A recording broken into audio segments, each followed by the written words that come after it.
What's going on, guys? It's Nathan. Welcome to My Cup of Tea, Episode 4. It has been quite some time. Bit of a hiatus. Was working on a little different projects, but in doing so, got to watch a lot more films. So, plenty to discuss by the end. It's Comic-Con week as well, so happy Comic-Con for anybody who's celebrating. Nobody can make it this year, not even I, unfortunately. However, still celebrating at home. Been a very fun time, especially in my own Reactor element that I've been doing with my friends. Been pretty great, and I'm happy to be with my other friends today. Joining us, we have Evan. Hey guys, how's it going? Yeah, this was a crazy week in release date changes. Like especially what was it, like Thursday or Friday was pretty crazy. So can we talk about that and how the summer movie season is dead, apparently? And my Ghibli binge. I watched a lot of Ghibli movies so far, so I can't wait to talk about that with you guys. Also joining us, we got Carson. What's going on, guys? Contrary to popular belief, I am on time today. Just made it. But yes, we will be discussing time and when movies will come out in time, hopefully by next year. And are there enough release dates in 2021 for every movie to release? I don't know. I think more are going to have to move. But yeah, let's get into it. Yeah, imagine we're just going to be facing such a tidal wave of concaving release date shifts. But all right. yes, Pretty crazy stuff. Yeah, there was a lot of release date. Primarily, once again, Tenet has been taken off the board for the moment. Yeah, this is the big one. Yeah, and I think I saw a post for like the international release of it was only delaying it by like a week or two, which it's too much to just keep shifting 2 weeks every time. Yeah, it was so funny because Warner Brothers came out with that announcement saying like, "Oh, we're going to release Tenet in a different release strategy than what people are accustomed to," and that's when we got like the news reports from like Germany and the UK saying like, "Okay, cinemas might be for Tenet at least might be open around August 26th or the 27th," but then nothing so far for the US. They're saying like the first week of September maybe, so that could be like a whole week of possible spoilers. But it's funny because people overseas always have to do that with other movies, but now that might be the thing for Tenet. we talk about it like as a new normal. It's like they even go people in other countries. It's like it makes us realize how like US centric the movie business is in terms of like, if you can't open in LA and New York, then it like completely changes the landscape of everything. But yeah, I think they finally are just like, all right, we're just gonna pull it. And same with Mulan, they're just like, we don't know where to put it right now, and it makes no more sense to do those 2 week delays when we don't even know when the US will be like viable to even release a movie in the next coming months, basically. And so I don't know what's gonna happen. I think it's still coming out. It's gonna release probably internationally first, like at the end of August here.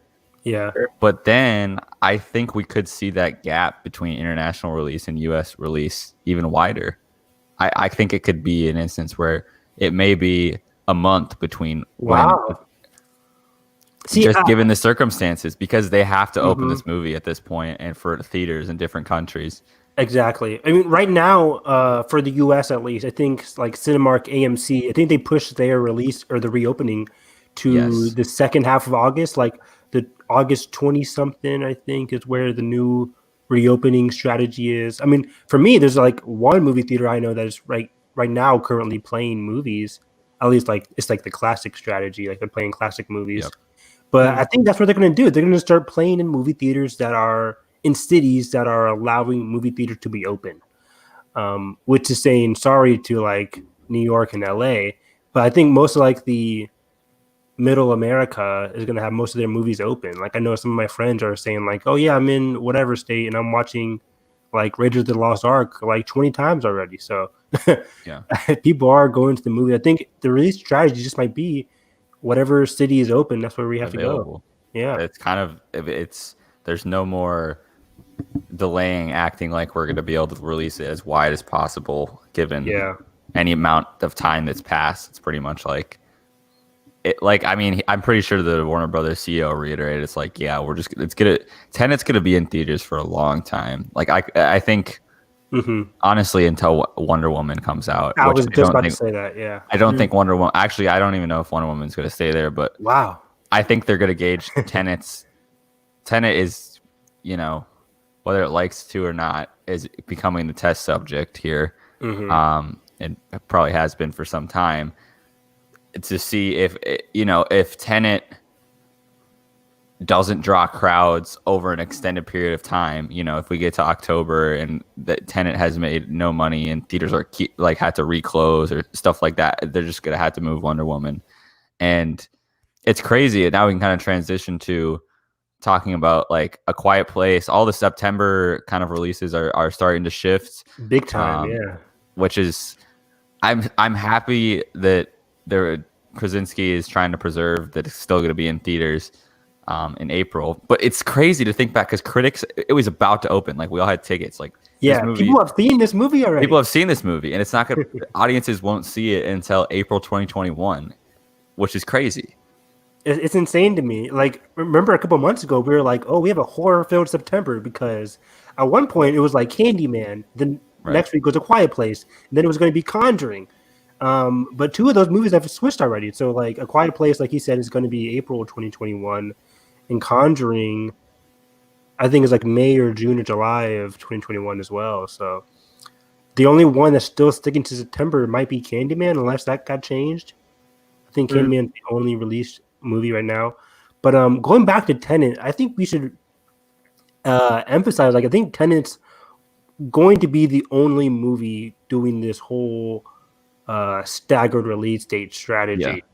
I don't think this is going to be the new normal because immediately they pulled off Mulan. Mulan's not going to be this staggered thing at all.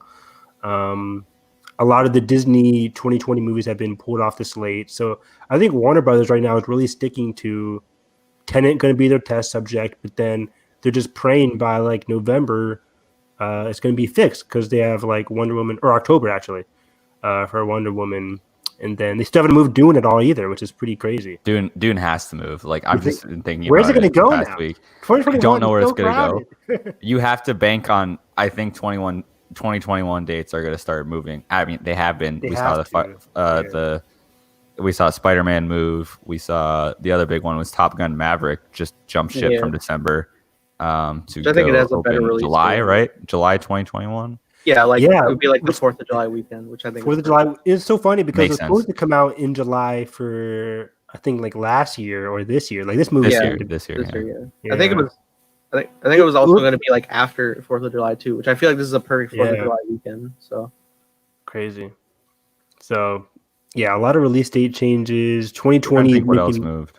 It's even more and more empty. Oh, French Dispatch got taken off the schedule completely. Same with. Wait, you said what got taken off the schedule? French Dispatch, the Wes Anderson movie. Yep. Which is weird, right? Because you would think an Oscar movie like that wasn't going to have a huge box office anyways. Like what? It's a huge. Was it Wes Anderson? So Wes I'm thinking like 5 million opening week, 5 to 10 million. Right, like 5, 10 million, 50 million with legs, maybe. Why can't they just put it in like October, November, get that Oscar award contention? I'm surprised there. Yeah. Same thing for like The Green Knight. That's gone completely now. Right. That was so weird. They're like A24, like, what's better than watching The Green Knight at home? And then they like drop some like commercial for a board game. I'm like, what are you doing? What is happening? I don't like. No one's buying your stupid board game right now. I don't know. Yeah. Sometimes A24 merch just puzzles me. Like people were actually paying $250 for the little the bedazzled Furby from Uncut Gems, and then they were it sold out in minutes. I'm like, why would you buy that? And then I found I want to get those script books are so cool though. Like Nathan, have you seen the Moonlight script book that they have? Those I want that for my coffee table. They're like $80 though, and it's like, I feel like I'd be comfortable dropping $80 on a screenplay to own forever, But I also found it interesting. I mean, it's Comic-Con week. I'm quite nerdy, so I'm going to throw this one. The release date, and I don't think this is going to stick. It just feels kind of odd, but let's entertain it. The fact that Spider-Man moved to December. I think that is going to stick, actually. Really? First Spidey Christmas? for Spidey because it was going to be November. I think they just wanted an extra month to work on it because Tom Holland right now he has to do back-to-back filming, so maybe they just want to give him some time because right now he's doing Uncharted. It's probably going to take long. I mean, I know he has like stunt guys, but I'm sure he's. What's the down to the numbers? What's the actual release date in December? What day is it? I think it's 16th, 17th. Yeah, it's like a Star Wars release. Let me see here. Because we didn't even talk about Avatar jump ship. So okay. So Dune, I would move Dune a year. That's what the only feasible thing for me. To December 2021? Yes. That's crazy though, because look at because I think Sony's gonna move. Packed. No way. December 2021, you have Spider-Man 3, Black Adam maybe. No way Black Adam makes that date. Okay, I thought actually might be right. You might be right, Carson. I thought they moved that. I thought Black Adam moved already. I don't know. They were thinking about moving it because he hasn't started filming it yet. I think Carson, you might be right actually, because right now all they have for competition is Spider-Man 3, which is the 17th. So if you put Dune out like on Christmas, it could do some business. Right. Like 12, like because right now like Rise of Skywalker week, like 12/20 or 12/20, maybe a week after Spider-Man. Because right now, Black Adam, which could move, and then Sherlock Holmes 3 is still tentatively there. Oh. But I think that's gonna move too, because I don't think they started filming it, unless that's secretly filmed under our noses. Like I think if any movie that cannot drop during this time, it's Dune. Dune can absolutely not drop in this like you can't risk uncertain time. Like it's already like it's a big budget. It's such an investment. Like film. It has to be lightning in a bottle in terms of its release date, and it also has to I just think it has to be like I'm surprised they didn't move it right away because I don't know. We'll see what happens with Dune. Warner Brothers is the weirdest. It's studio so strange right now. I think. Yeah, next to Disney. Because we'll get to that in a second. But Warner Brothers hasn't really moved a lot of their movies. They're still like stuck on Tenet. I think, and this all boils down to they always expected Tenet to be the first movie to open up on July 17th. This is going to be the big movie. Studios were pinning their hopes on July 17th, and then ever since like the COVID like got even stronger in July and June, they had to get pushed back. So now they're still.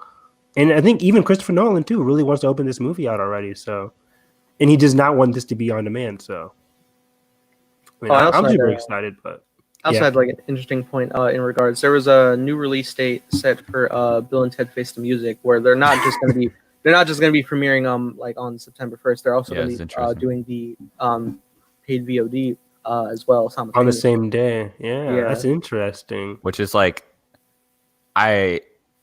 I will be curious to see for a movie like that. I think it may work, but like movie theaters aren't going to agree to those split deals if it's on premium VOD. They have no reason to show the movie then. I mean, I feel like it might be okay with this one because it's like Bill and Ted isn't like a giant like blockbuster for their concessions and stuff. So I can see how this would work, especially like people. I think it would also do like really well in home as well. Yeah, definitely. I'm still gonna like make an attempt to venture to see it, but I also like find it amusing because I am like a big fan of those films. So I feel like per my channel, I would totally like react to it, like get a version at home and like check it out here first, but then like go experience it even bigger. Yeah. To that point, try that in Florida, Nathan? Yeah, I'm not getting out. It's gonna be my only chance. But also I know like a trailer dropped at Comic-Con. They're doing their panel right now, but I actually chose to avoid the trailer because I'm sure it's already gonna be a short enough film. And it's a comedy as well. I don't want jokes ruined for me and stuff like that. So of course, it's so funny. I've been avoiding trailers recently too. Like, a lot of like TV and movie trailers have come out, and I'm like, I'm good. Like I didn't see the New Mutants thing. Because like, I don't want to watch any. No, it's the opening 2 minutes. I watched it. I can't watch opening scenes. Like I can't either. I can't do clips. Like they did that for Amazing Spider-Man. So it was really strange because the entire thing is like really poorly like ADR. It's like when bad movies open up with like voiceover that like makes no sense whatsoever. It feels like it's not even a part of like the original plan, where it's just like the fate of our universe, but it feels like very like ominous like that, and then it's just I don't know. It's interesting, but I know what you're talking about. Yeah, it's like Yeah, that's Our interesting. world has been ravaged. This is our story. Yeah, this is. I'm just like, what is going on? Like, but the visuals look cool. I don't know. Okay. Yeah, Yeah, it it's recently funny. came out that yeah. I've legit not seen anything since that first teaser before the whole production stuff, like back in 2017.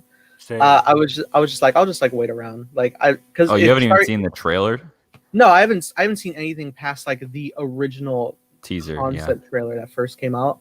Because like while the production was getting so shaky over the past couple years, I was just like, all right, well now I'm losing interest. But then like more and more talks of like would come out, and it's like okay, and like randomly I'll like see like a power shot of a GIF on Twitter, and I'm just like, oh my god, this like it intrigued me enough where I was like, well now I really don't want to watch the footage. I actually want to see what they're gonna present. And like I'm also a fan of the X-Men series stuff, so I'm intrigued to all that and love the cast, so I'm sure it's going to be pretty fun. Can we just say definitively this is 100% going to Disney Plus? Like, there's no. Yeah, I don't know doubt. how they're still playing end of August. It's crazy. August 28th. No, yeah, it's not coming. What is going on? Like, even the people on Twitter, like the New Mutants account was posting, like, can't wait to see you guys on August 28th. I'm like, your whole studio just did all these release date changes, and you're sticking to August 28th? Like, Mulan is dumping delayed it. They're indefinitely? dumping it. I'm telling you, this is the equivalent of releasing a movie in January right now. This is what happened.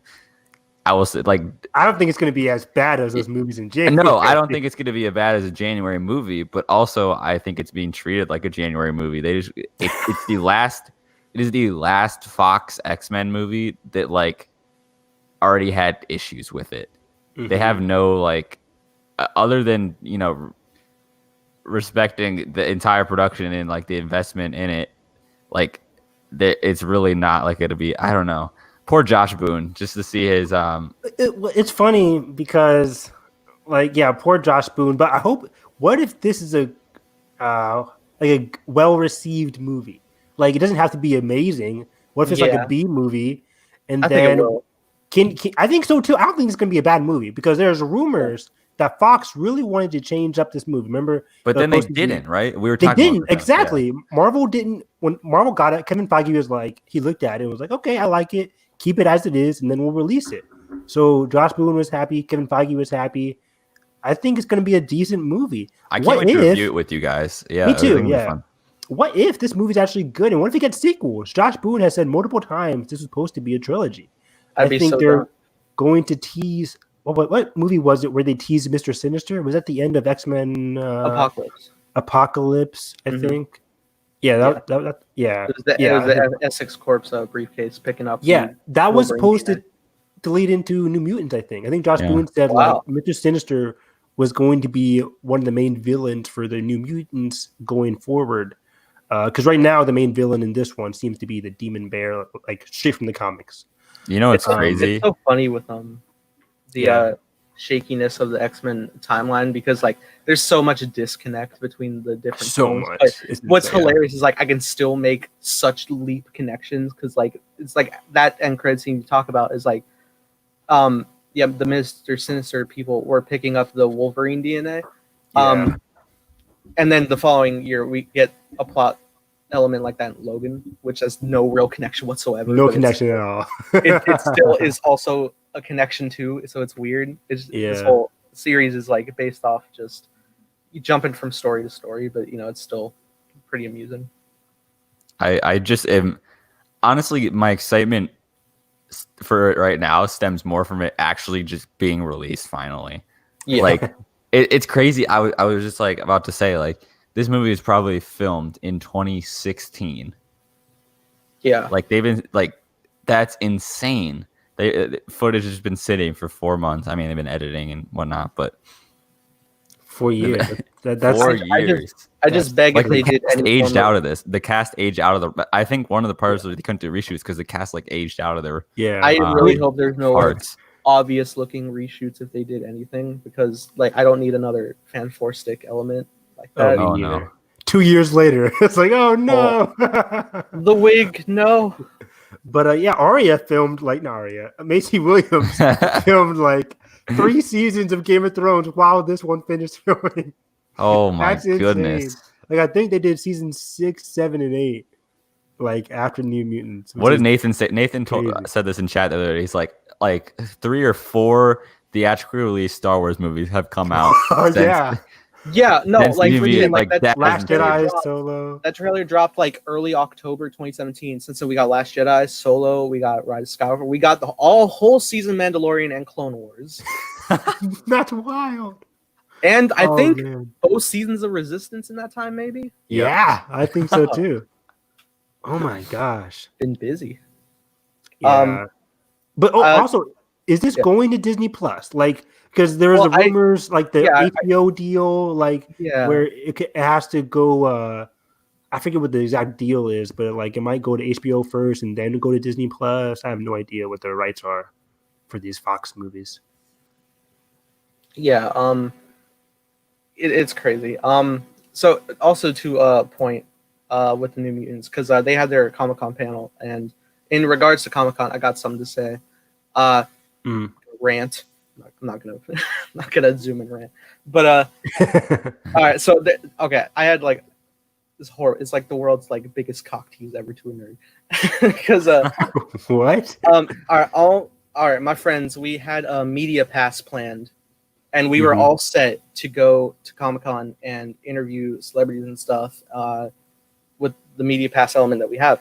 But then Comic-Con set at home this year, and they still had us available to like apply for positions to interview panelists and cast and stuff. And they had like all the listings, and you could email the individual recipients. And there was Comic-Con's pretty limited this year, sure, but there's still like some cool panels. Like I was sending you guys, like they had the New Mutants panel, they had a panel for the boys, a bunch of different stuff.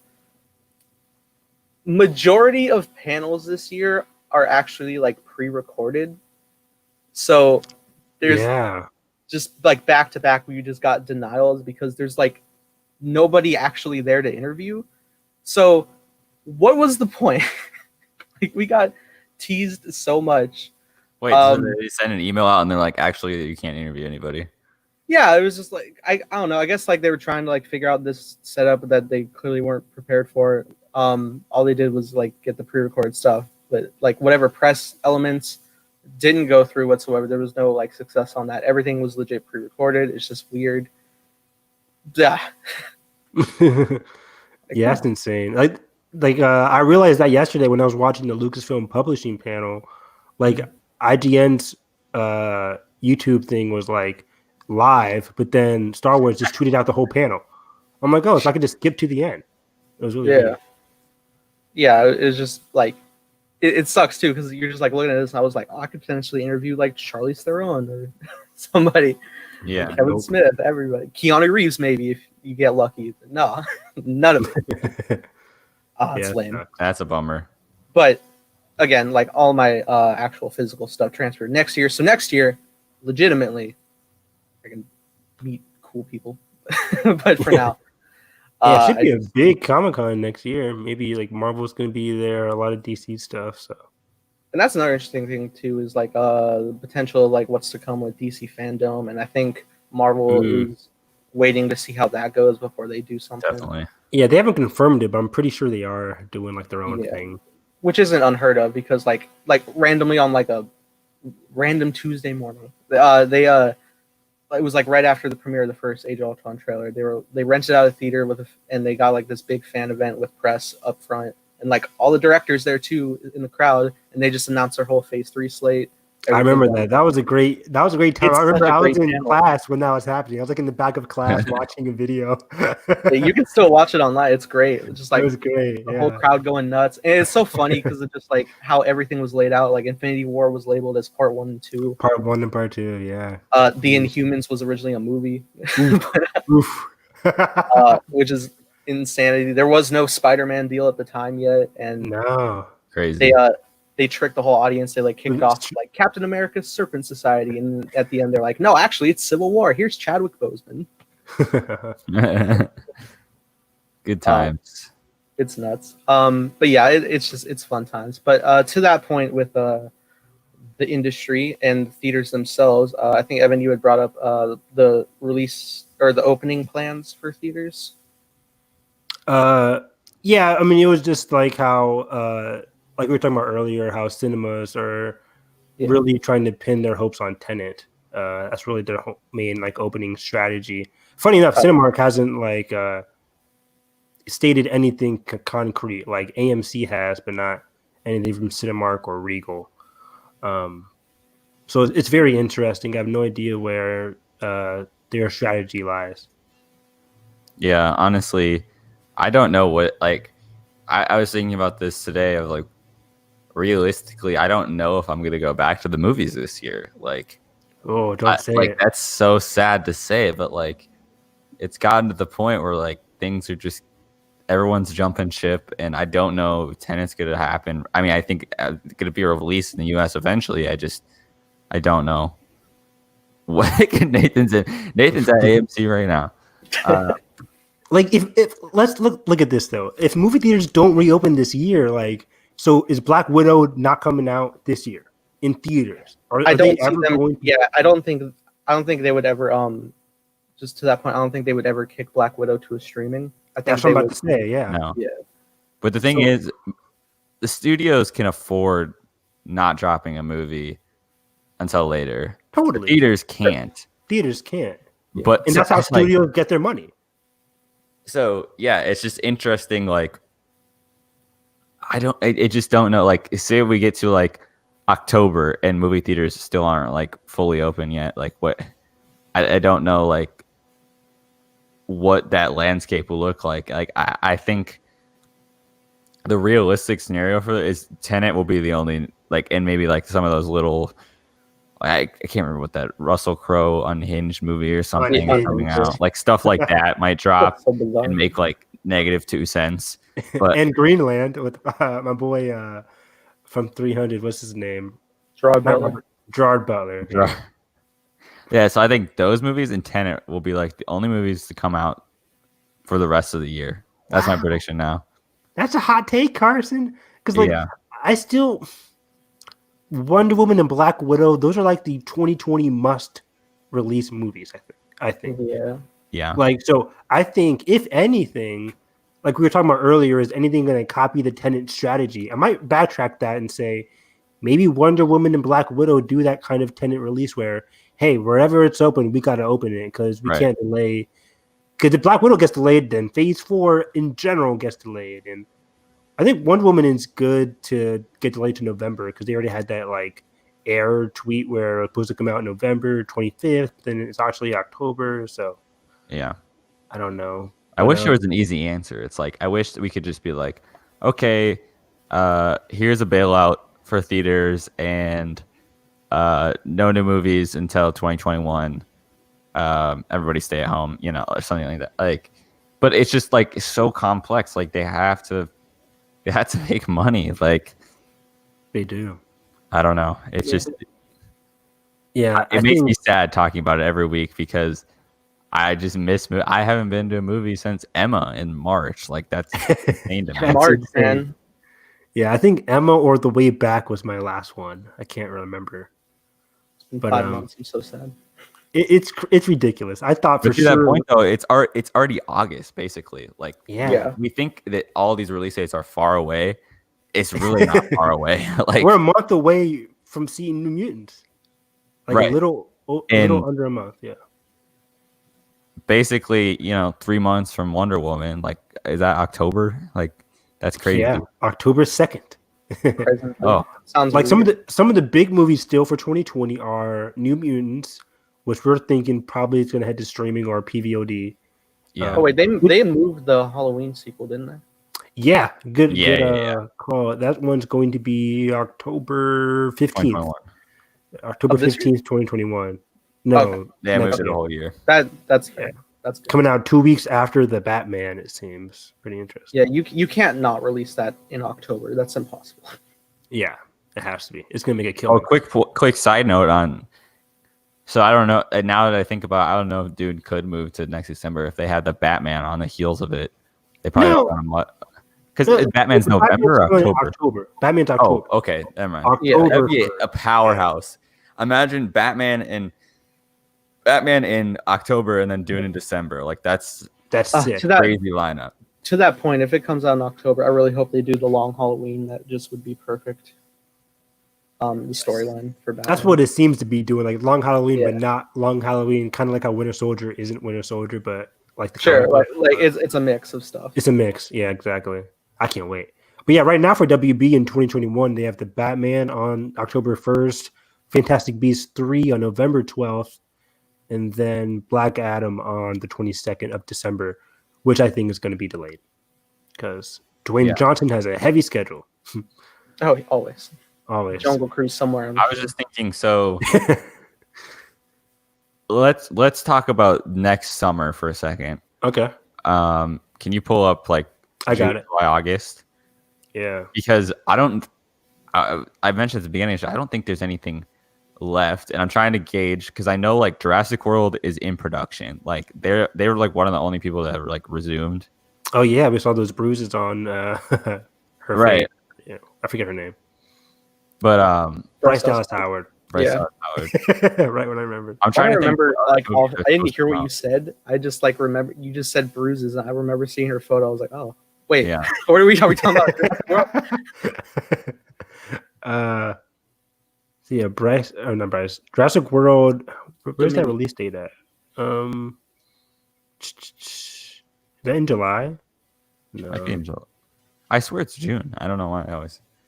June isn't June their usual release? That's what I was saying. There it is. I couldn't find it. June 12th, June 11th. Yeah. What so Marvel yeah, movie is coming out in like? Isn't there one coming out in like May or? for May they have Shang-Chi and the Legend of. Did they wrap that? No. I feel like it was in the middle of I it. think they're in the middle of it. I think they have to go back to filming soon. Oh, they moved to Morbius to March. Nobody cares Yeah. about Morbius, I know, but Yeah. Morbius in March. Venom's in June as well, June 25th. So Yeah, yeah, it's next rough, summer is like banger after banger after banger. So oh, it's funny. I went to like bring up the trailer for Morbius just to see like what the release date was. It just says summer, but they updated their description to March 2021. Sure. I mean, I look forward to everything, but Ooh. it's interesting. yeah, so yeah, next 2021 looks like a big movie every weekend, even in January and February. That is bad. That's no Yeah, so good I'm for thinking, any like studio.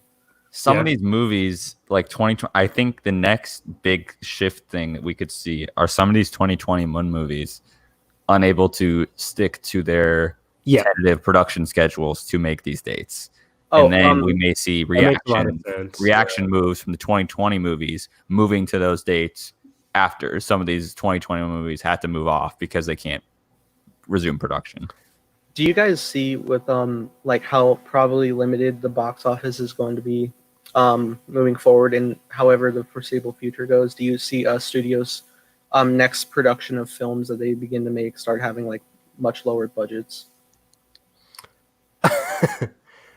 Yes would and no. hope so. I think we will see. I saw someone tweet about this exact question, Nathan. I'm glad you brought it up. It's I'm like referencing the a tweet, return so- of the return of the mid budget feature. Like you know, we're seeing an instance where, especially like for, of course, Tenet is like one of my most anticipated things, in like Dune and all these huge movies. But I think in addition to that, there's going to be more moves to get to kind of go back to like the $50 to $90 million blockbuster, where it's like you don't have to make $500 million to break even. Yeah. So wait, let's go back to the beginning though. Like, why do you think mid-budget movies will rise? Because of like the because of lower because box office with the just like the apprehensiveness of returning to theaters. Okay, so you're saying it's less of a risk to put these mid-budget movies out there compared to big Yeah. budget? Yeah, even if they Compared to wanted to big like budget. continue like film slates, you could like see how they would function off of lower budgets. I mean, because we've seen success. Like Logan was like lower than normal X-Men films, and that did numbers, Yeah. stuff like that. Interesting. Yeah, it's possible. It may be like something where like it's like that could be like something they could more logistically control, like on like shooting, like they don't have to have giant sound stages or whatever their contained environments are going to be. But like, I think it'd be interesting that like they could use some mid-budget movies to like kind of get audiences back and still make money, because we haven't even talked about the next part of theaters opening. It's like, do people show up? And with limited capacity, is that even profitable? Like, I don't know, like, what is that actually going to translate to in box office? Like, what is our Sunday box office report going to be? Like $1 million? Like, I don't know. I think people actually will show up, given the craziness of people so eager to go back to the real world, in a sense, because a lot of people going back to bars, parks, pools. Like, what's the difference between that and a theater? I mean, granted, those are outside. Yeah, most of them are outside, and theaters are like located in the inside area. I hate to malls say, are also packed as well. But. Yeah, I hate to say, it's probably like also to an element of like people being so cramped in their house and they want to like be out with people that they can physically engage with and talk to, as opposed to sitting quietly in a theater. Okay, that makes sense. Yeah. Which next summer, jeez. So I forgot. Also, it's basically, it goes Shang-Chi, Godzilla versus Kong, Cruella, like that Emma Stone Cruella, I think. In between Shang-Chi and Godzilla is Spider. Yeah, and then Infinite, which is I think it's with Chris Evans, an action movie. Yeah. And then The Conjuring is the next week. Then Jurassic World. Then In the Heights and an untitled Pixar, apparently. And then Venom. And then Top Gun Maverick, Minions, Space Jam, and Uncharted. And then The Tomorrow War, which is the Chris Pratt action movie. And that same week, M. Night Shyamalan's new movie. When's M. Night's movie? July 23rd. Oh, I didn't see that. I don't know. I'm surprised it has a summer date, to be honest. Yeah. Interesting. And then Jungle Cruise. What's the project around In the Heights? You didn't see any of the trailers for that? I did not. Oh, it's like the Lin-Manuel Miranda musical. It's a musical in New York. Yeah, I know it's a musical he's done. I mean, that was like one of the first things he did before Hamilton. I didn't know if that was the exact same thing. Is he like a thing that he's producing, or is it like an actual like producing it? I think. Is it a film or is it a musical? It's a film. It's it's like La La Land. Yeah. Yeah. Oh, it's wow. like, that's exciting. How have you that trailer was before everything. Everything. I've seen that trailer so many times. I don't know. Did you say he's in it or producing it? He could be in it. Okay. Probably. Hold on, let me look. I was curious. Because I watched like everything. Yeah, I've seen this trailer so many times. I have not seen. It hasn't screened in front of anything that I saw. They've been skipping out on those trailer previews before movies. You walking in once the movie starts. No, I'm there like 80 minutes before the screen's on. Like, it's the same director of Crazy Rich Asians. Yeah, that's exciting. And it's starring. Oh, starring the guy from the guy from Hamilton, Anthony Ramos. Yeah, he played his son, Hamilton's son. Yeah, he played Philip and he played John Lawrence. Yes, he's a producer. Lin-Manuel Miranda is a producer. That was so fast. I'm gonna get into Hamilton when we talk about things we've seen, but it's funny because like I originally saw Anthony Ramos in Star is Born. That's where I first saw him. Oh, he was in that, wasn't he? Yeah, he was like the best friend. Yeah. Which is funny because like I know like way prior to that he was doing Hamilton on Broadway, but I hadn't engaged in anything. So it's fun. Yeah. Pretty crazy. Yeah, next year's box office is going to be very interesting to see because I can see a lot of these movies cannibalizing off of each other. Yeah. And that's what I'm worried about. I don't want the effect of like Solo's box office on like every film. That's what it seems like. And that's what like I feel like too many of these micro changes of I still think everyone just needs to sit down and be like, all right, let's just move just go 6 months, everybody just go. I will also wonder if it like I also wonder if it will also come down to like what studio is like the bigger powerhouse, because I remember like the massive release dates in March. Like I'm trying to remember like everything that came out. I know like Beauty and the Beast came out and it made like $1 billion, but like Kong barely made what it wanted to, and I know Power Rangers scratched 600. Yeah, and Power Rangers didn't do the best, did it? It made like 300, 400. Yeah. Yeah, and then also I think Ghost in the Shell probably didn't do the best either. Bombed. Right. Bombed, like bad.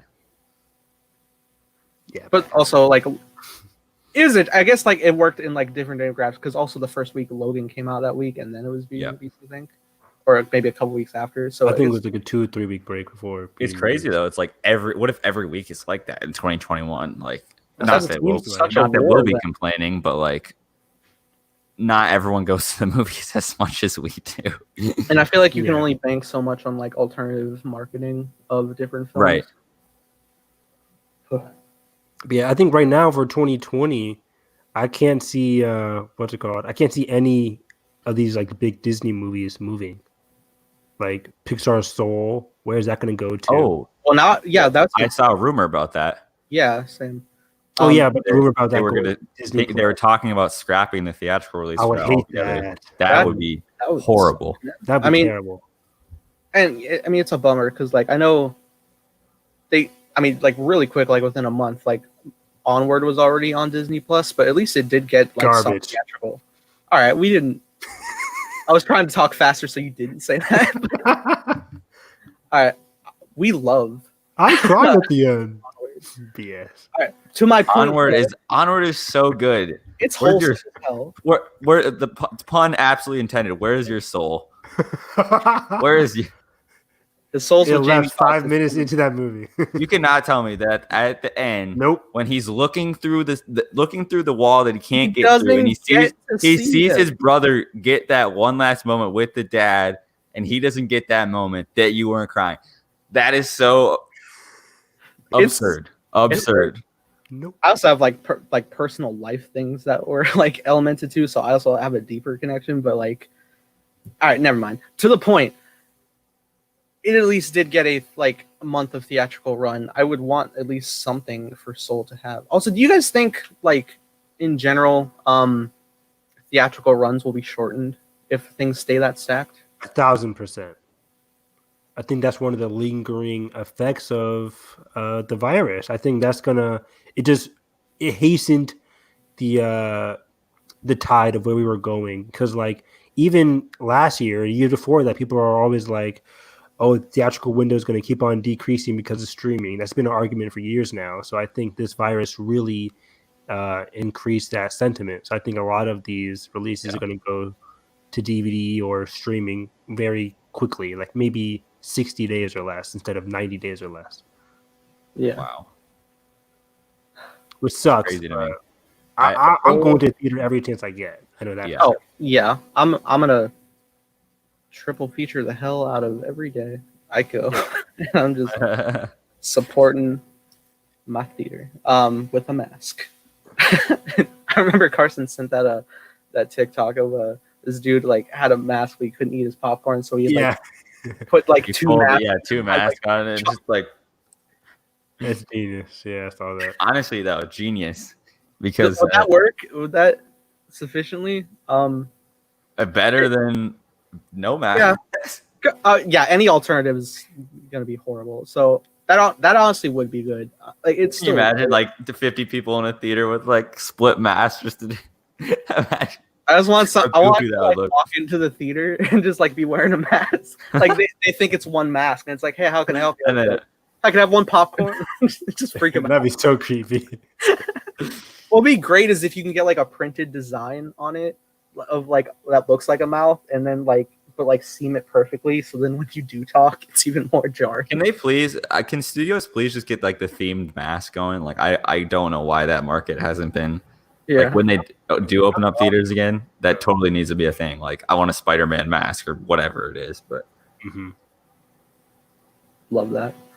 I feel like real quick, I wanted to mention like we were talking about how the mid-budget movies and on the rise. It's funny you guys say that because a lot of the upcoming 2020 movies up until Wonder Woman now are all going to be mid-budget. I mean, not including Tenet with the staggered release date.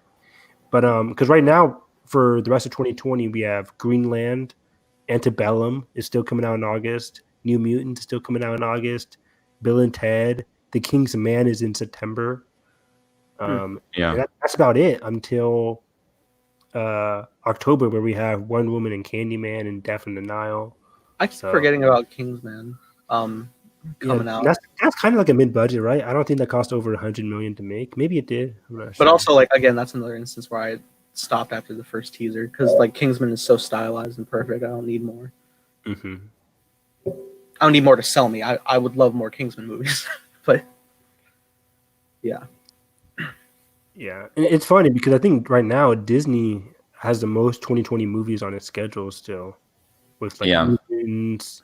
We haven't even talked. Where is Mulan going? I have no idea. That's a great. Let's try and figure that out. Is it? Do you think it can still go in 2020? If it's delayed indefinitely, because 2021 we just talked about it. It's like it's so ridiculous, and they already have Raya the Last Dragon is in March. That's Right. like a Pixar movie. Cinderella is still set for. I don't know. Do you move like There's a Cinderella film. Yeah, I'm just looking at this right now. It says Cruella? Cinderella. No, it says look at the February 5th for.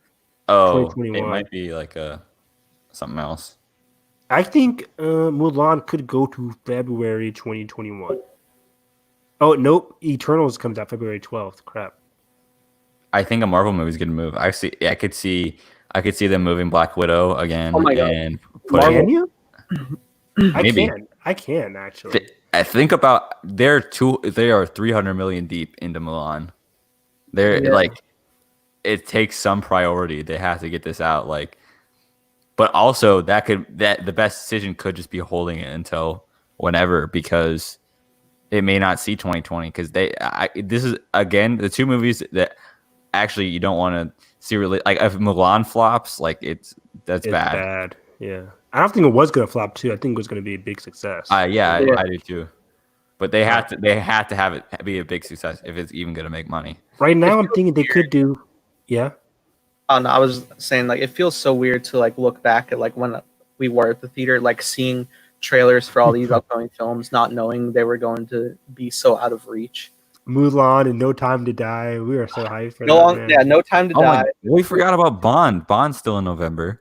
Still Bond in hasn't moved. That was November crazy. 20th, That's a big yeah. Like I remember I was watching. I think I saw like one of the last Rise of Skywalker screens, and like they had the No Time to Die trailer, and it was still like the original April print. I was like, you lie,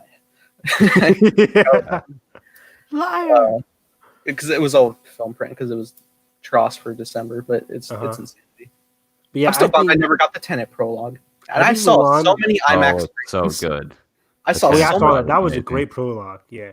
People did not Everyone- like it, but they were like, I came in here to see Tross. People didn't understand what was happening, and I Yeah. was like, I told you someone in my screening, the only other person, and we started clapping because this one person started clapping and standing up. I was like, all right, I'll clap with you. Oh, that was my mistake. It's because I went to go see Birds of Prey in Dolby over IMAX. I'm an idiot. Birds of Prey was this year. That seems so strange. That seems. I know February seems so long. Parasite won Best Picture this year. I can't get over that. It's so crazy. I'm so happy I went to my marathon event and got to experience like 7 films at a time Yeah, in the theater. Oh my god. Withdrawals, man. But okay, yeah. So I feel like we're touching on the same basic point. It's yeah. everything sucks. All right. So, Everything sucks, and we're all gonna die.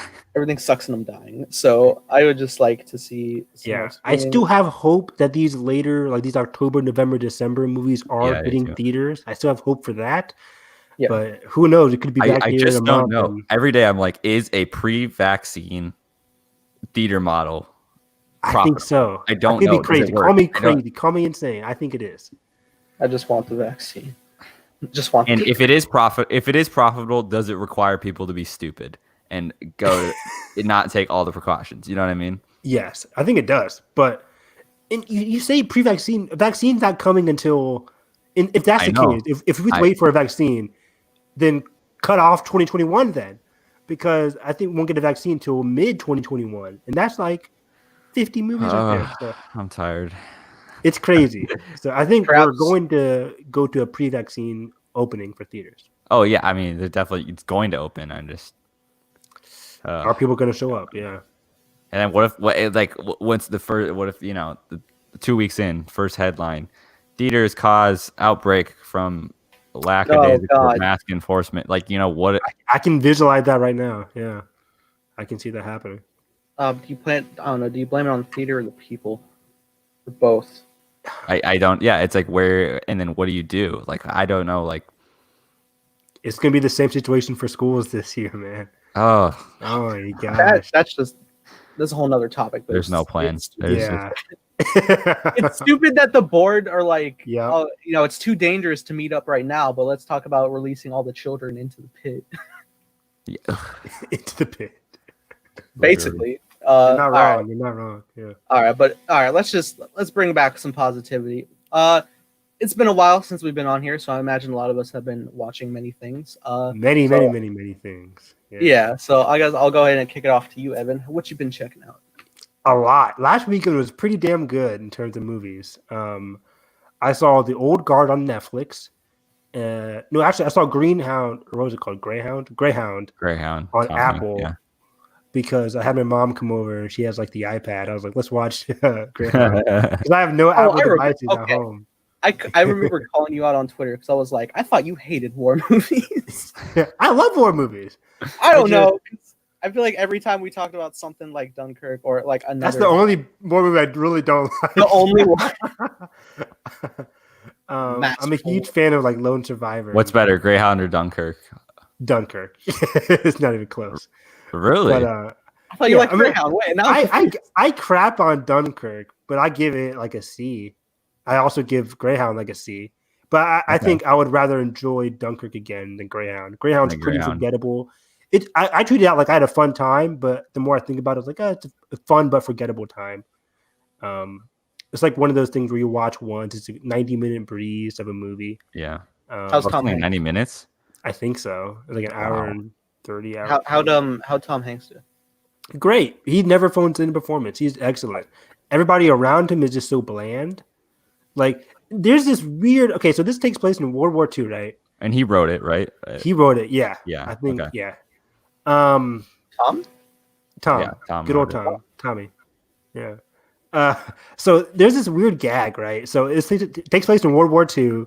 Every other naval guy around him is all white, except there's this cook that's black, right? And every other scene, he's like trying to feed Tom Hanks, like he's like, Captain, you got to eat. And then Tom Hanks like awkwardly looks at the food, is like, I'm too busy right now.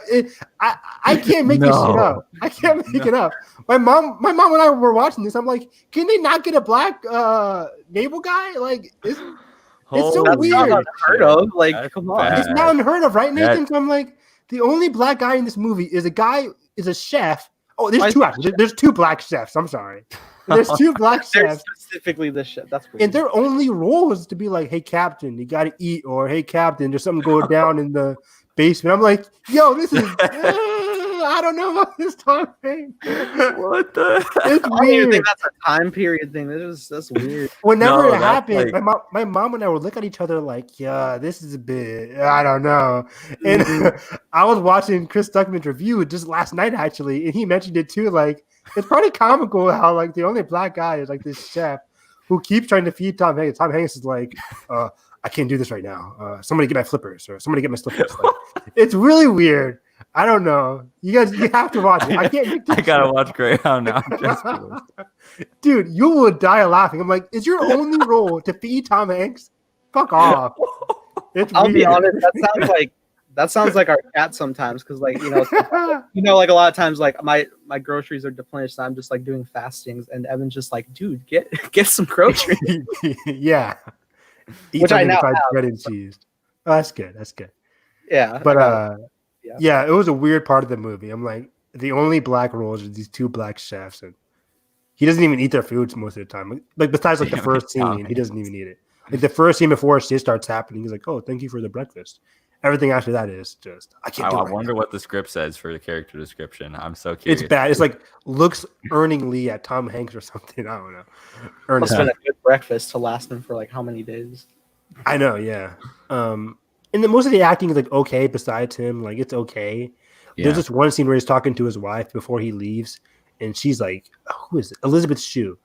And I think she's phoning it in. It's really bad. I'm like, does she care? Because it's supposed to be an emotional moment. He's leaving his wife, and she's like, "You can go on ahead." Like, all right, bye. I'm like, is she cheating on him? Because I don't think she cares. But I don't think it's the vibe I was supposed to get.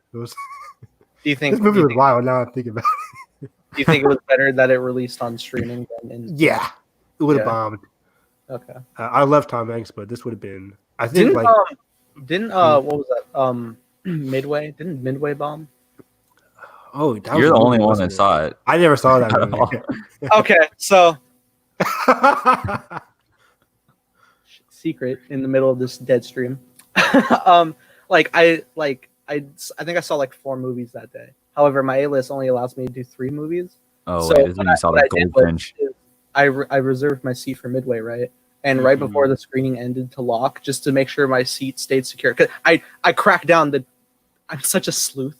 I cracked down the the times end for purchase 10 minutes after the start time, so it would be like it will start at 7. And it's 7:09, and to make sure that nobody's going to be taking the seat around me or something, I refunded it and just stayed there, and then just got the next release. So it's just like if it's already locked, they can't really like lock me for like theater hopping. But yeah, because I did get it, but also like rigged the system. Oh, that's smart. Yeah, no, it worked, and I think later that night, I don't know if that was. I can't remember when I sold Midway. I don't know if that was the same day as Parasite. I don't think so. Later that night, the police came. I thought you said. I thought you saw No, Goldfinch. no. Right before Parasite, I saw the new Terminator on Halloween. Both of them. Still haven't seen that.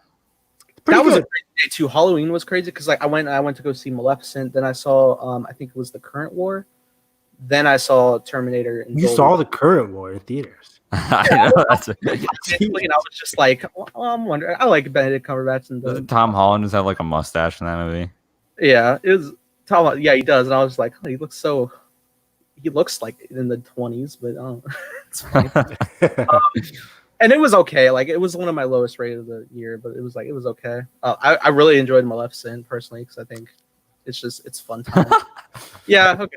But, do you know? Yeah, Right. Angelina Jolie is the character. Anyway, me and Evan have to talk about Princess Mononoke right now. Oh, okay. What a movie! That my favorite. What a picture! My favorite one so far. What a picture!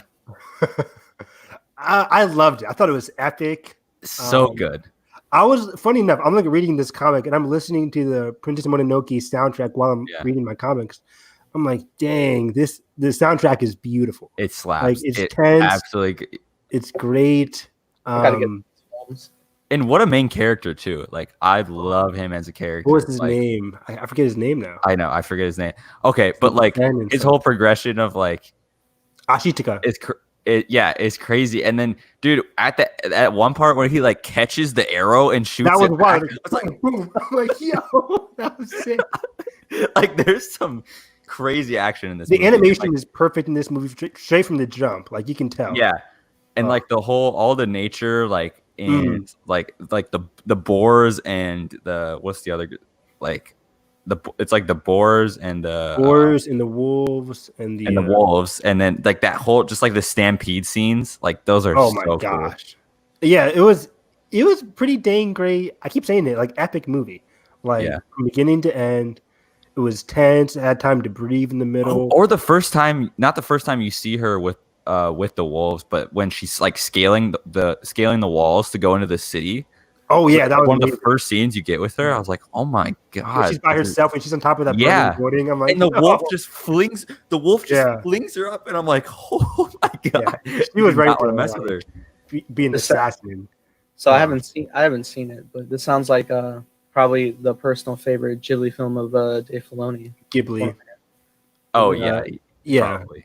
It might be actually. Yeah, with the whole. I mean, I think Ahsoka her look was based on. I did not even think about that. That's a good idea. Yeah, no, it totally was. But yeah, Princess Mononoke might be my. I mean, I saw Spirited Away right after that, and I'm like, which also 5 out of 5, 10 out of 10. Favorite. Yeah, Spirited Away is just so good. Again, the score might be the best score out of all the Ghibli films because it's so memorable. And I love the main character. I forget her name already right now, but I love her so much. I love the guy in like the basement. What's the guy's? He's like the one with the put in the coal and all that. The uncle guy. Yeah, crazy uncle. Haru is a great male character. Loved him. Yeah. Dude, one of the funniest things about Spirited Away is when the sludge monster comes in and and everyone is just like freaking out, and he's just like he's just like making gold for him, and yeah, it's such a creepy scene too. it's I'm like, such a creepy scene. Like, this movie is incredibly creepy and intriguing and mysterious. And it's got deep themes too. It's got Deep about themes, like capitalism, greed, and all of that. Dude, when because I watched it for the first time like 2 weeks ago. Oh, Like, that was my first time watching it. Like, that's crazy. but like, I don't know what I was in for, because you get to the amazing opening scene, and then all of a sudden her parents turn into pigs, and you're like, isn't that frightening? I'm like, oh my god. Yeah, it's insane. And then like she's there, and like she's alive, and like you're like, you cannot be here. Like it gets so tense. You're like, oh Yeah. crap! Like, you're so connected to the main character at that point, because Yeah. you have no idea what's going on. She has no idea what's going on, but she's so resilient. That's what I love about her character. She's so resilient, smart, witty. and also the guy that helps her is a good character too. Haru. Yeah. I love how he, like, that shot of, it's actually, so on the DVD loading screen, that shot of them flying up out of the building, where it's just like, it kind of looks like tunnel vision, where they're like flying up out of the building, is like literally the main shot of the DVD screen. So That's so cool. I'm like, I pull up straight, I'm like, what is going on? And then you get to that, and you're like, oh my God. Okay, yeah. Oh, and I love the other old lady, the one that they go to visit on the train, the like nice. Oh yeah, the aunt. Yeah, Just complete opposite of. total opposite. Yeah, It's so funny. even though you come across her, you think she's also evil, so you have no idea what's going on. So, yeah, this movie had a great way of like upturning your expectations of who some of these characters are and what's really going on. Oh, dude! And when she has to select the pig at the end, or like, Oh, it's so like good. they're not here. Yeah. I remember that scene because I haven't seen this movie in a long time, but yeah, I remember that scene. That sounds familiar. I feel like I've seen bits and pieces as a child. Yeah, I probably think a have. lot of people have. I think this is probably my brother and I's first anime movie growing up. Like, he was on Cartoon Network. Talking about Spirited Away. Yeah, Spirited Yeah, Away. It's crazy. So I watched it all the time. I don't even think I was like for like Adult Swim Toonami or anything. It was just straight up Cartoon Network. Yeah, I think so too. Yeah, I mean, it's still the highest grossing anime film from Japan. Like, Also, Your Name another is- surprising Ghibli movie for me was Only Yesterday.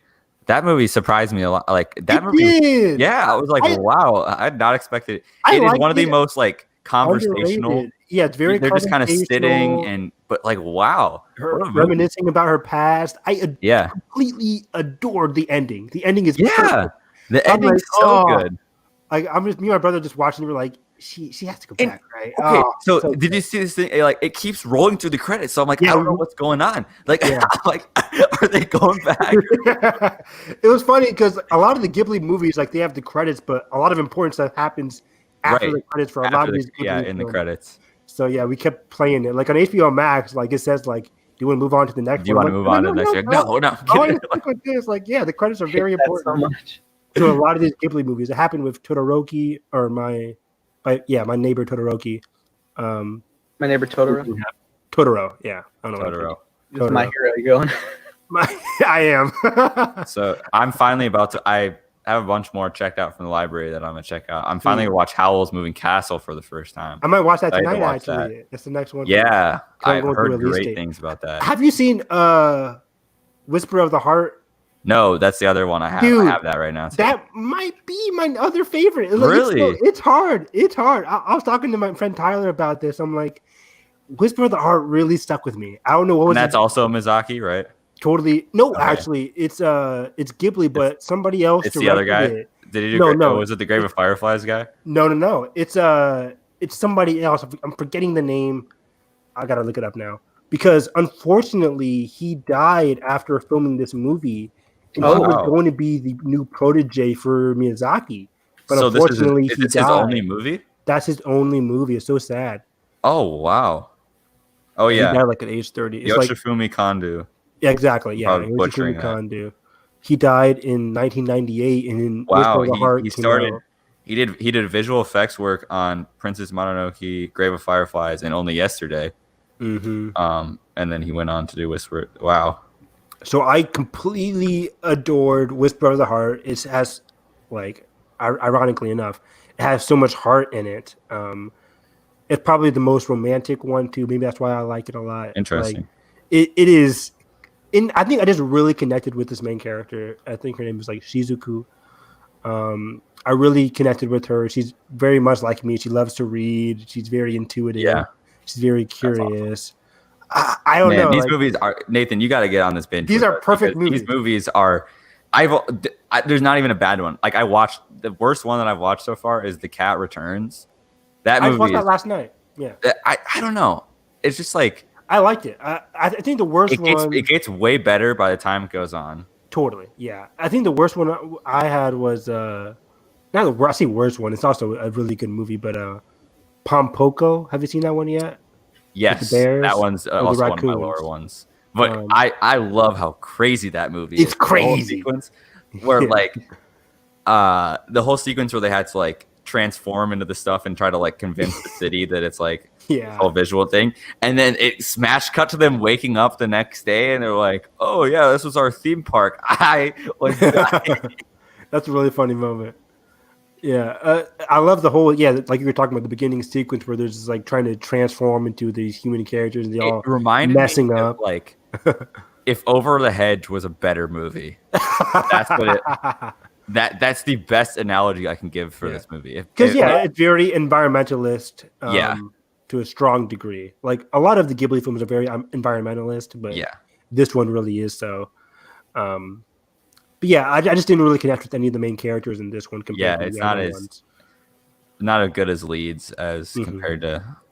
Yeah, I think I like Cat Returns over that one. I think those are my bottom two, but all of them are just. Fantastic. But maybe I like Cat Returns more because I saw Whisper of the Heart, and that one is connected to the Cat Returns. It's called the Cat Returns because he's featured first in Whisper of the Heart in 1995. Oh, yeah, that's why it's called the Cat Returns. Yeah, I did no idea. I thought it was. I think I heard something about that in like some video essay of animation. That's cool. Yeah, it's the only Ghibli movies that are actually like semi-connected. Well, that's probably why I didn't. I was like, I wasn't confused, but I was like, I don't know. The main character. Cat in the Cat Returns, like the detective cat. Dude, I love his bougie house, like his little house that you walk in. Yeah, it's like so I love your interior decorating. Like, and he's a great character to follow. He's very brave and fun.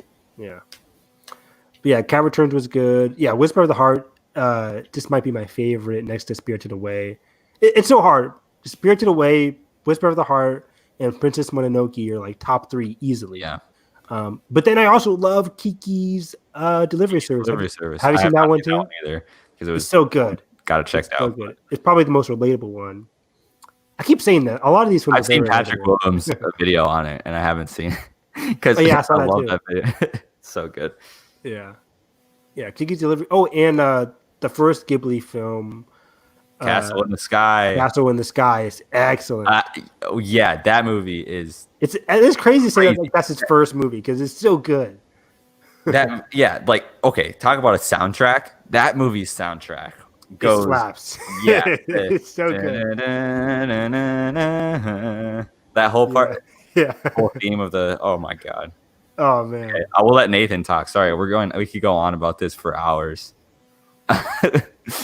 Well, Nathan, what have you been watching? More so what I've been looking up at while I'm drawing for 12 plus hours a day for 2 weeks. I was like working on my animatic project. And it's just I was just like I need to pass time because like I would like play my soundtrack mix of like music on YouTube and it I just kind of like fall into repetitive of the same songs, and I was just like, okay, I think I need something else to listen to. So I was like, what can I put on that will leave my brain sensing an intrigue without having to lock on much, even though subsequently I will be looking up often to look at performances. I turned on like the Social Network at a point, and I let all these films like Social Network is still like so amazing. Especially, is that your favorite David Fincher movie? Who, me? Yeah. Probably. Which one? Social Network. Oh, great. I think I need to see more of Fincher, but it probably. I'm sorry. Wait, what Fincher have you not seen? The cleaner. Have you seen Gone Girl? Yeah, I've seen. Oh no, Gone Girl's my favorite. But I think Seven's still my favorite. I haven't seen 7 yet, but I got it spoiled for me. Oh no! I know. I think yeah, I was watching Collider and I think Campy just straight up says it because somebody joked, "What's in the box?" and he just says it. I'm like, wait, for real? And I looked it up. I was like, no. And you looked it up. Well, I am like look it up, but I was just like Curious, yeah. hold up. Yeah, 7's really good. Yeah, no, but yeah, I love it. I think Andrew is like the big standout for me in it. He's just How he didn't get nominated for Best Supporting Actor is How? beyond me. he's so good. Until to a similar point, it was great. Like I think like about a month ago now, on Dylan O'Brien's Twitter, he like recreated that performance as Andrew, and it was Yeah, that was so good. That was so good. So good. Yeah, so I was like watching a lot of different stuff. At a point, I think within the same day, I queued up Booksmart, and I would just like look up again. I was like, oh, it's so good. I gotta rewatch that movie. It's so good. I was feeling musical vibes after Hamilton, which I'll get into. But What's that? Oh, we hold on. never talked to I'll Hamilton, tell you. did we? Hold on. I like would queue up other stuff. I was like, I put on a Sweeney Todd, which is I've never seen that. it's great. It's with Tim Burton directed it with Johnny Depp is the lead. And it's a great cast. Like I think there's like 3 Harry Potter actors in it. Helena Bonham Carter, Alan Rickman, and dude that played the rat, Peter Pettigrew.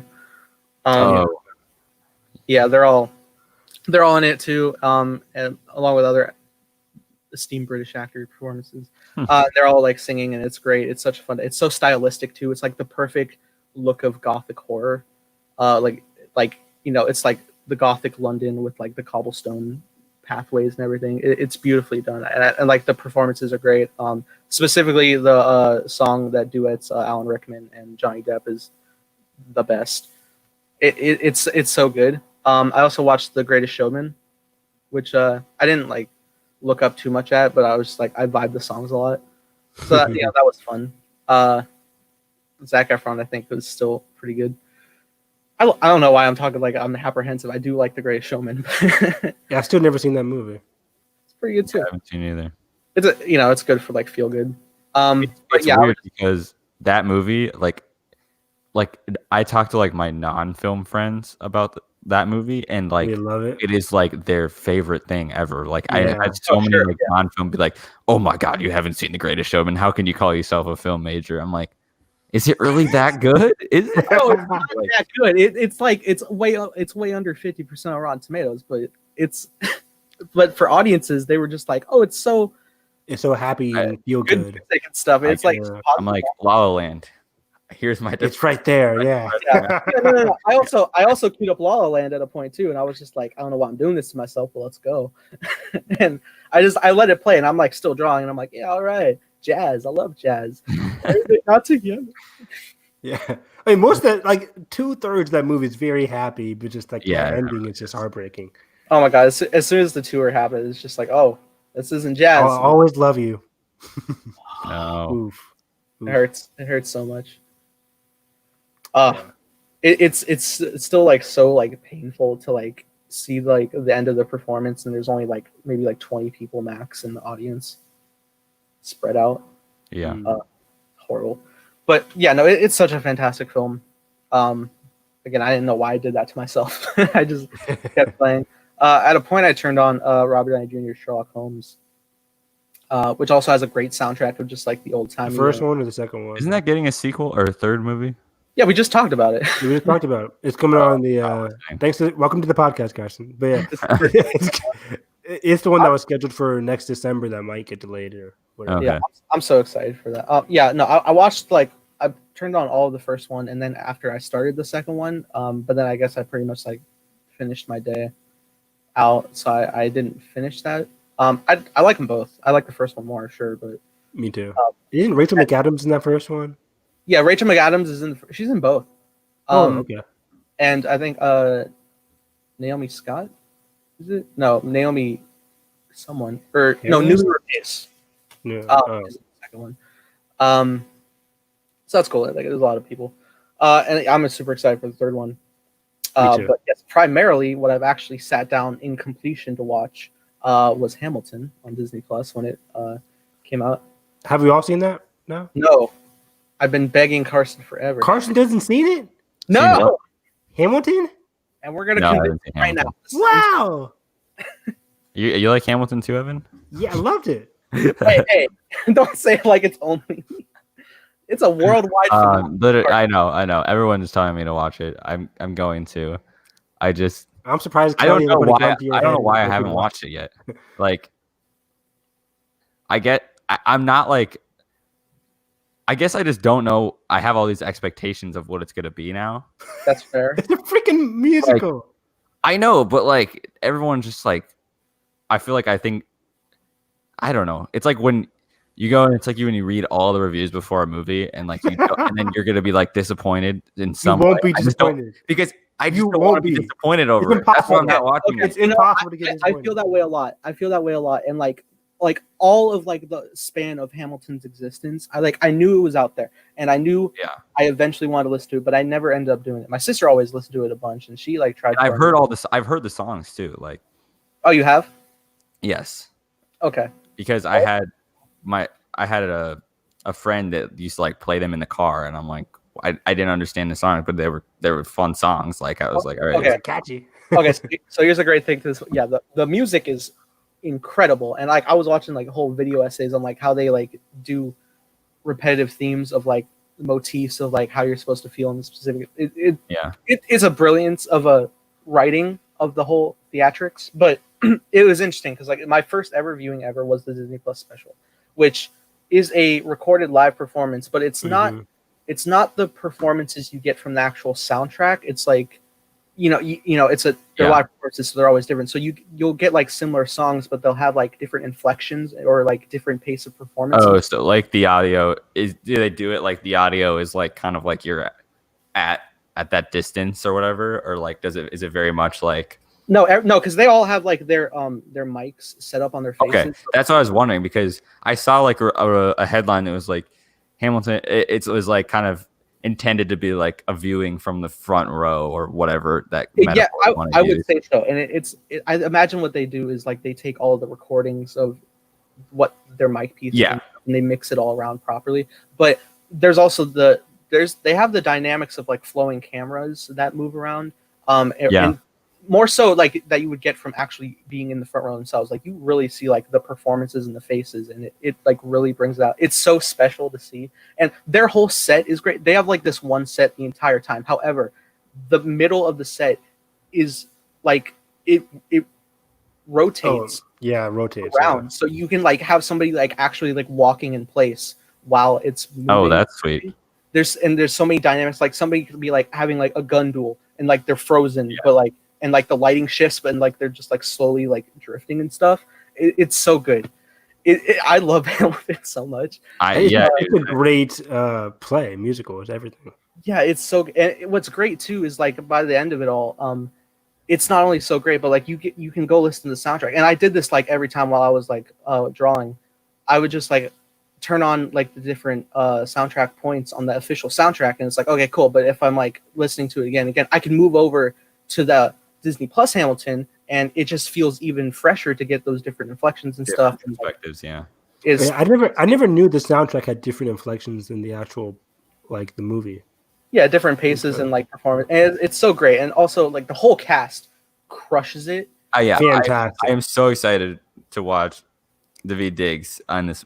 He goes off. He's probably the best one in my opinion. I was and like also another thing like the other day like randomly.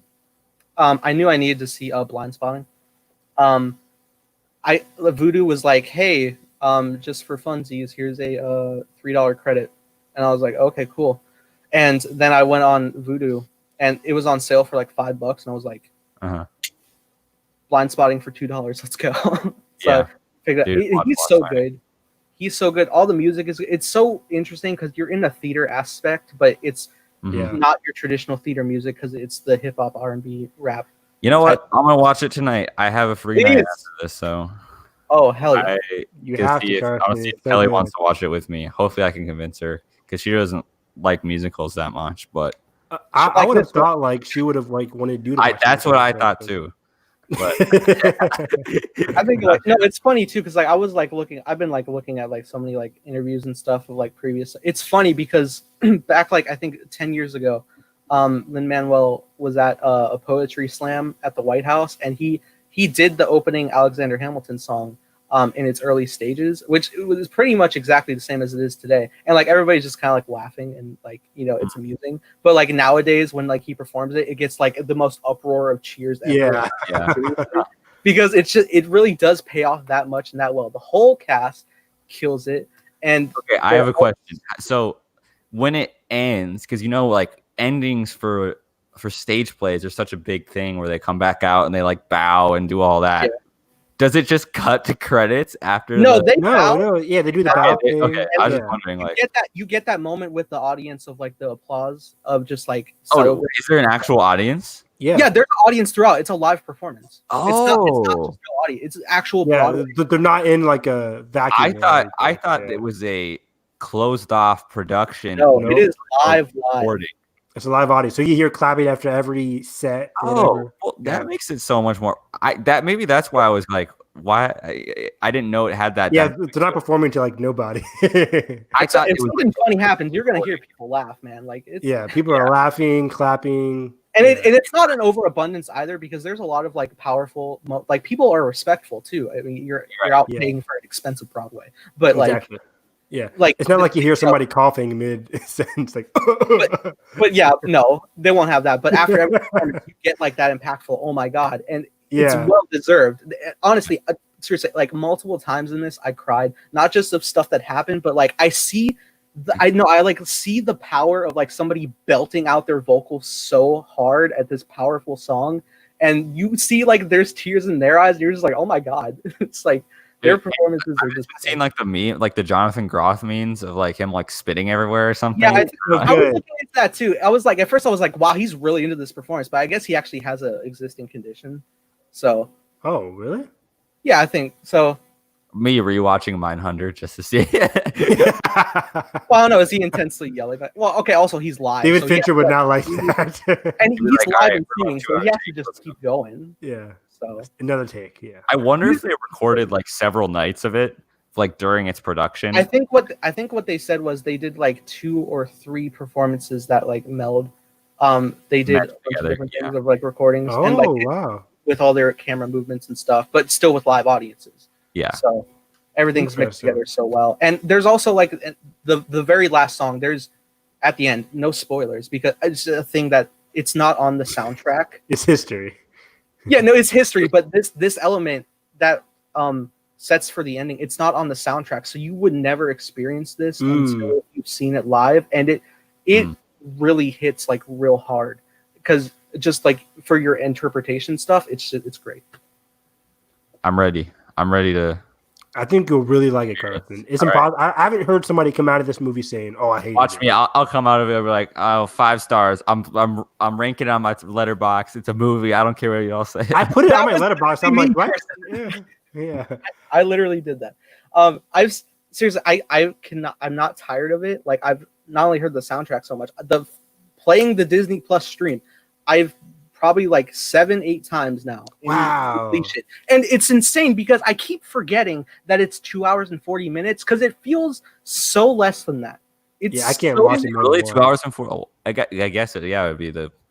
Yeah, and you even get like intermissions in it. They're like, all right, intermission. There's a 1 minute. Yeah, there's actually a 1 minute intermission. That breaks the 2 acts. That's funny. Which is great because then you can just like, all right, cool. Pee break, popcorn, something. But it's I'm gonna purposely make popcorn during this intermission. Oh yeah, you should. I mean, it's I mean, you could pause too. Carson wants the full experience. It was funny too. I was like looking. I went back to like Lin-Manuel's live tweet of it, and he was like, "Oh crap, I'm still like tucking my kids into bed. Like, can we make it a 15-minute intermission?" Stuff like that. It's so good. It's just, I love it to death. Yeah. I'm gonna watch it again. I'm still watching it. I can't keep for some reason I can't keep rewatching plays. Like I've never been able to do that. But I just pick up like more like subtle things. There's so much integrity. Like there's like even like the background extras play like specific parts and stuff. And Definitely. there's even like main cast members that play separate characters, which is also interesting. Like David Diggs, he plays 2 different characters. And he's so phenomenal in both. Like his first character is this Frenchman with a French accent, and he's like, it's so interesting, and especially like speed rapping in like a French accent is just so good. It's like he had some of my favorite performances in the thing, and Leslie Odom Jr. was fantastic as Aaron Burr. He is the best. He plays Aaron Burr and as like the foil, and it's great. And David Diggs as Thomas Jefferson is just phenomenal. Oh, and who plays in Eliza? Eliza, she was also fantastic. I'm forgetting her first name. But last Skylar? name Is it? No, that's the last name, Skylar. Oh. They're the Skylar sisters. But yeah, no, it's just... Yeah, her and Angelica were amazing. Yeah, so great. Yeah. Yeah. So yeah, a lot of great movies. Oh, have you guys seen Palm Springs? Not yet. I need to watch Gee that too. willikers, guys. I don't have... I'm busy. But I have A Pirate's Life for me. Palm Springs is also fantastic. Every time Nathan brings that up, I think of the GIF he always sends of it's a pirate's life. It's my favorite. I always laugh. Yeah, Palm Springs is great. I went in knowing like nothing. I know nothing still. I haven't even watched. Okay, I'm not gonna say anything. I'm not gonna say anything. You haven't seen it knowing nothing. Trailer? No, all I know is like time travel and like that's it. All right, cool. Yeah. But it's excellent. Like it's probably my second favorite movie of the year next to Invisible Man. Yeah, it's okay. So good. Invisible Man. Actually, no, Bad Education took over my top list. Wow. I think Bad Education was so good. It is really good. That movie, Hugh Jackman in that movie has That's like one of the most subtle and like perfect, like that moment when he snaps at the kid. Like his acting in that movie, and that whole story just in general. He goes wild. Through a very fascinating arc in Bad Education. Yeah.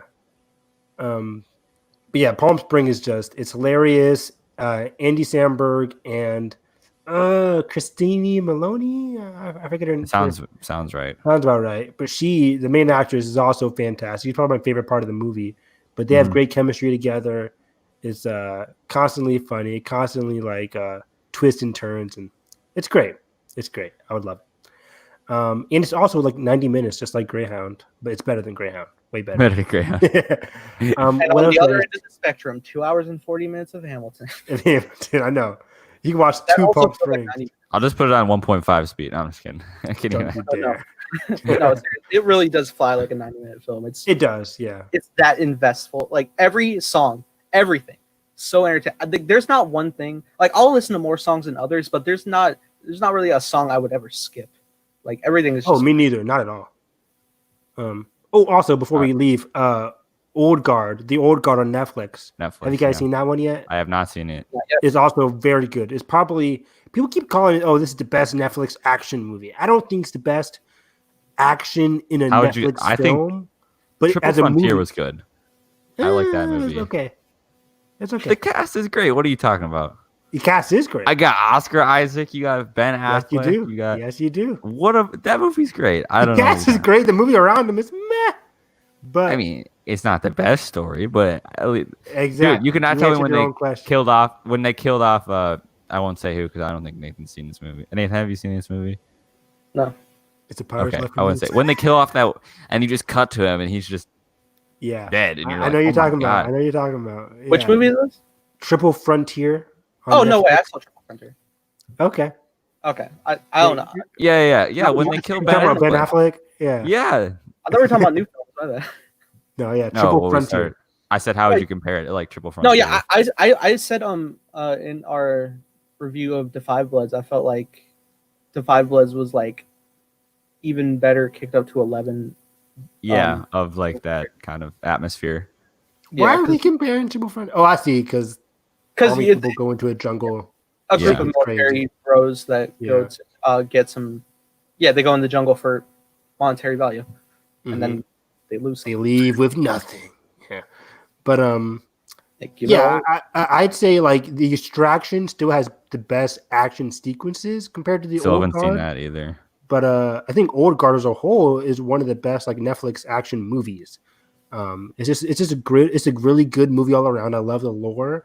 It's very fascinating. The whole concept is very intriguing. Do you guys know the concept of the Old Guard? Yeah, I watched Stuckman's review about it. Okay. But yeah, I haven't watched that review yet, but I really liked it. I think I had a lot of fun with it. Charlize Theron was incredible. Apparently, yeah, they're the whole making cast. Atomic Blonde 2. That's what I saw her Instagram post. Like, through now Netflix. on to Atomic Blonde 2, which is interesting. Wait, she says on to or She's like now on to Atomic Blonde 2. She was like thanking the Yeah, director Netflix or picked something. up. Netflix picked up Atomic Blonde too? Yeah, What? Since when? Are you sure? yeah, I'm pretty sure. I never heard about that. I'll look that I up didn't know after. Netflix got it. Well, we're I out know. of I really want her to do Old Guard too because I think it set itself I think up they'll for a make good both, sequel. honestly. So we'll see. But yeah, I saw a lot of movies. Everybody go watch these Ghibli movies and Yes. yeah. already. Yeah, so we had a pretty fun time discussing here, and we'll be back. Hopefully, more prominent, specific. I forget what day, Wednesdays we do this normally. I just like I'm Sure. I'm functioning around Comic-Con stuff. So with that said, Evan, where can I find you? You guys can find me on Twitter at HarrisEV9, discussing all these crazy release date changes and because anything can happen next week for all we know. So just keeping myself busy there. Carson, where can they find you? You guys can find me at the local Walmart picking up my groceries before our next show in 30 minutes. But otherwise, you can find me at the Force. No, I have a new username. Oh my god! Is it the Carson film or the film Carson? The film, it's at the. I tried to do like Carson film, and it was taken. And I tried every variation of it. I just didn't like it. It is at the film Carson on Twitter. Wow. Oh, that's It's so a not new era. now. I gotta update the description. Great. Oh, bummer. No, that's fine. Yeah, and as always, you can find me on my social medias where I will have a horrible sleep schedule where I'm tweeting till 7 a.m. So that being said, I know, but we have fun. But yeah, for that, all of us here at My Cup of Tea, hope you have a great day, and may the force be with you always.